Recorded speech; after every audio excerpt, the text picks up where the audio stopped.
Bonjour à tous et à toutes, j'espère que vous allez bien. On se retrouve aujourd'hui pour une vidéo book haul puisque je voudrais vous montrer les livres que j'ai achetés à Emmaüs. J'y suis allée avant-hier, donc j'y étais allée jeudi, c'est la fameuse fois où je vous ai dit sur Instagram, il y avait une voiture en feu sur le parking d'Emmaüs. J'avais jamais vu ça de ma vie, ça m'a terrorisée. Je me suis mise le plus loin possible de la voiture parce qu'elle était vraiment en feu. Il y avait des flammes du début de la voiture jusqu'à la fin de la voiture. C'était un petit peu inquiétant. Bref, j'y suis allée avant-hier donc, et j'y étais aussi allée il y a un petit moment maintenant. C'était début décembre, pas du tout, début septembre je crois. Et j'avais prévu de vous montrer les livres et finalement je l'avais pas fait. Bref, du coup j'ai ces livres là à vous montrer. Il y aura assez peu de SFFF malheureusement dans ce book haul puisque au Emmaüs que je vais, qui est donc le Emmaüs de Cernay, pas très loin de Mulhouse, ils ont énormément réduit leur rayon imaginaire. Il y avait pas mal de choses les toutes premières fois où j'y suis allée, et là les 3-4 dernières fois où j'y suis allée il n'y avait pas grand chose. Je pense que soit ils ont épuisé leur stock, soit finalement ils font plus le rayon, enfin bon bref je sais pas trop. Dans tous les cas j'ai pas trouvé énormément de choses en fantasy et science-fiction. Par contre j'ai trouvé pas mal de choses en littérature blanche que j'avais prévu de lire ou qui m'intriguaient. Je vais juste commencer d'abord 3 livres. En fait j'ai 3 livres que je voudrais vous montrer qui sont du coup des achats neufs que j'ai fait la semaine dernière et que j'ai oublié de vous montrer dans le dernier vlog. C'est donc 2 livres de Jeanne Adeba, donc l'héritière, que je suis en train de lire actuellement, donc je vous ai déjà parlé donc je reviens pas dessus. Et j'ai aussi pris Métaphysique du vampire, donc toujours de Jeanne Adeba, et qui se situe d'ailleurs dans le même cycle que celui-ci, sauf qu'on suit pas le même personnage parce qu'en fait ça c'est une trilogie, mais la trilogie fait partie d'un tout et ça c'est le 4e livre qui va avec, enfin bon bref, qui celui-ci raconte l'histoire d'un vampire qui apparaît d'ailleurs dans celui-ci. Et en fait comme c'était le mois de l'imaginaire, c'est d'ailleurs toujours le mois de l'imaginaire au moment où je vous parle, Helios, pour l'achat de 2 Helios, on recevait du coup ce petit recueil de nouvelles avec une nouvelle de Jeanne Adeba, donc tant mieux, ça m'arrange, Adrien Thomas et Roland C. Wagner. Et voilà, du coup je voulais juste vous montrer ça brièvement. Alors du coup le premier je vous montre, en vérité je vous l'ai déjà montré en vidéo.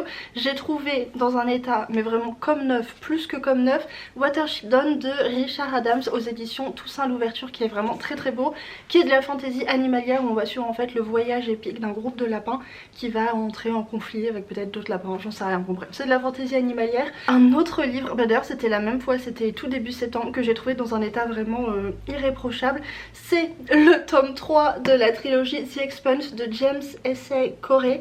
En grand format chez Actes Sud, il est vraiment en super état, la couverture est trop cool, j'aime beaucoup les grands formats de chez Actes Sud, même s'il coûte un bras. Est-ce qu'il y a le prix 23,50 €, bon c'était avant qu'ils augmentent leurs tarifs, mais bref, alors c'est une saga de fantasy de space opéra que je n'ai toujours pas commencé. On a le premier tome dans la bibliothèque depuis un moment, mais c'est une saga, voilà, même si je l'ai pas encore commencé, je sais que je m'y mettrai un jour puisque voilà, c'est une saga qui me fait très envie. Voilà, je crois qu'il y a 7 ou 8 livres déjà de parus, c'est une grosse saga de space opéra mais qui est tellement cool, enfin en tout cas de ce que j'ai vu de la série, donc voilà, trop contente de ça. Ensuite un autre livre que je suis trop contente d'avoir trouvé, c'est Jonathan Strange and Mr. Norrell de Susanna Clarke. Cet énorme pavé chez Livre de Poche. Susanna Clarke c'est l'autrice de Piranèsque pour lequel j'avais eu un gros coup de cœur. C'était quand, en tout début d'année, je crois que je l'ai lu en janvier, oui je l'ai lu en janvier parce que Cécilia me l'a offert à Noël je crois. On va suivre du coup ces deux personnages qui vont se rencontrer et qui vont monter un spectacle de magie qui va voilà prendre beaucoup d'ampleur, et c'est surtout le petit paragraphe de fin qui m'intéresse. Entre roman fantastique et roman d'aventure, entre féerie et romantisme, le premier roman de, enfin, ce premier roman de Susanna Clarke a été élu meilleur livre de l'année par Time Magazine et a reçu le prix Hugo. Donc bon, ça a quand même l'air d'être exceptionnel, c'est un énorme pavé, c'est bon bref, il m'intrigue énormément. Je très hâte de savoir de quoi il s'agit un petit peu plus dans le détail. J'ai donc pris le recueil L'Alep ou L'Alep, je sais pas comment ça se prononce, de Borges, qui est un auteur que j'ai eu la chance, la lumière était partie, que j'ai eu la chance de découvrir à la fac avec son autre recueil de nouvelles fiction que j'avais beaucoup aimé. Mais j'en ai parlé il y a pas longtemps sur Discord et il y a pas mal de gens qui n'ont pas aimé parce qu'ils l'ont trouvé assez obscur, assez abscon, parce que bon voilà, il est sur des... Il était un peu dans son monde Borges, il était très exigeant, il fait beaucoup de trucs sur la symétrie, enfin c'est toujours des... Voilà, comment il appelle ça le mec là qui a fait la préface, des contes métaphysiques, c'est un petit peu ça. Et c'est vrai qu'il y en a, c'est tu lis t'es là mais il y a sûrement un sens caché quelque part, mais vraiment je percute pas. Comme je les avais étudiés à la fac, bon on m'avait donné des clés de lecture, donc peut-être que c'est pour ça que ça m'intéresse, enfin donc peut-être que c'est pour ça, et c'est sûrement pour ça d'ailleurs que j'avais aimé ma lecture. Mais voilà, je suis tombée sur celui-ci, je suis curieuse de les découvrir, c'est pas très long. D'ailleurs il y en a une ou deux que j'ai peut-être déjà lu parce que voilà, toujours à la fac on en avait étudié quelques-unes. Non, avant-hier du coup je suis tombée sur ce roman de Maxime Chatham qui est donc Insectes. Vous connaissez certainement Maxime Chatham et le concept des thrillers. Là a priori vu le titre et la couverture va y avoir une histoire d'insectes. Les thrillers c'est pas ce que j'ai le plus mais de temps en temps c'est sympa. En tout cas bon je l'ai vu, je l'ai pris, je me suis dit si je le lis pas je le fierai à ma mère ou ma grand-mère. Je suis aussi tombée sur un roman de Baptiste Beaulieu qui s'appelle Alors voilà les 1001 vies des urgences, où en fait on va suivre un jeune homme qui va se mettre au chevet d'une vieille dame malade qui va mourir et qui va lui raconter la vie aux urgences en passant par les petites histoires des uns et des autres. Donc voilà, ça a l'air d'être très touchant.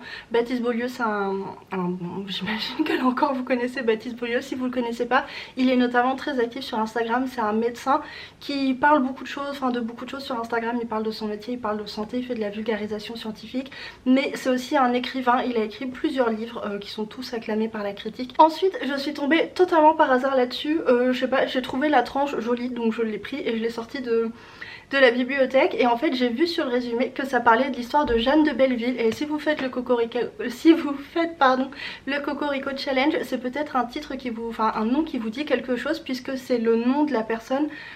Bref, comment dire, oh là je suis perdue dans ma phrase. Bref, c'est la personne Jeanne de Belleville qui a inspiré la dernière catégorie intitulée Jeanne de Belleville, oui c'est ça. Et en fait j'ai découvert ce personnage en faisant des recherches sur Wikipédia, voilà, pour trouver des personnalités historiques françaises un petit peu, voilà, qui changent un petit peu. Et en fait c'était une femme pirate qui a eu une histoire, qui a vécu au 14e siècle pardon, qui a eu une histoire assez rocambolesque, avec de la trahison, des décapitations, des pirates, des corsaires. Elle est devenue pirate, enfin bref il y a pas mal de choses assez marrantes dans son parcours. Et ça c'est donc un roman qui retrace sa vie, donc je me suis dit que ce serait assez cool à lire. En tout cas j'avais été assez marquée par, voilà, par son histoire. J'ai aussi pris La jeune fille à la perle de Tracy Chevalier. C'est une autrice que je n'ai toujours pas lue mais qui me fait très envie. J'ai notamment Prodigieuse créature dans ma pile à lire depuis un petit moment maintenant. Il faudrait vraiment que je le lise. C'est Héloïse notamment qui me dit beaucoup bien de cette autrice, donc voilà, j'aimerais beaucoup découvrir ça. Et encore une fois, parce que Héloïse m'en avait parlé, j'ai pris 1000 femmes blanches de Jim Fergus. Ça se situe du coup au moment où les Américains ont colonisé les États-Unis et où ils sont en conflit avec les Indiens. Et à un moment, pour régler un conflit, ils vont faire un échange, ils vont envoyer 1000 femmes blanches à eux du coup, en échange de vaches ou de chevaux, je sais plus, enfin bref, quelque chose comme ça. Et du coup on va suivre l'histoire de ces femmes, ça a l'air d'être assez passionnant. Et ensuite là encore 2 livres que je voulais découvrir et que je suis très contente d'avoir trouvé en si parfait état et en plus en grand format à Emmaüs. J'ai pris My Absolute Darling de Gabrielle Tellon, qui est l'histoire d'une jeune fille qui a une relation très compliquée, enfin qui a une relation très compliquée. Donc elle a un père toxique qui abuse d'elle, je sais pas dans quelle mesure il abuse d'elle, est-ce que c'est... Dans tous les cas c'est un livre, on m'a dit que c'était très difficile, qu'il abordait des sujets très difficiles, mais en même temps que ça parlait de liberté, d'émancipation, je sais pas trop, enfin bref ça a l'air d'être très chouette. C'est un livre qui a eu énormément de succès quand il est sorti et il y a énormément d'éloges dessus, donc voilà, j'étais curieuse, j'avais envie de le lire.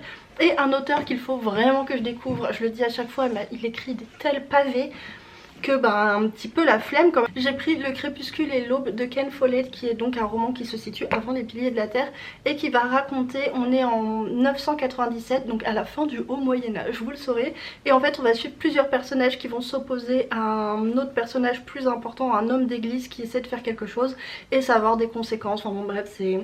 Apparemment c'est assez romanesque, c'est historique, c'est... Bon, il paraît que c'est très sympa. Ken Follett, ce serait vraiment bien que j'essaye un jour quand même, parce que c'est un auteur un peu incontournable de notre époque, donc je voudrais découvrir ça. Et voilà, c'était donc le dernier livre que je voulais vous présenter. C'est donc fini pour ce book haul Emmaüs. Sur ce du coup, je vous souhaite de bonnes lectures, une bonne semaine et on se retrouve bientôt pour une nouvelle vidéo.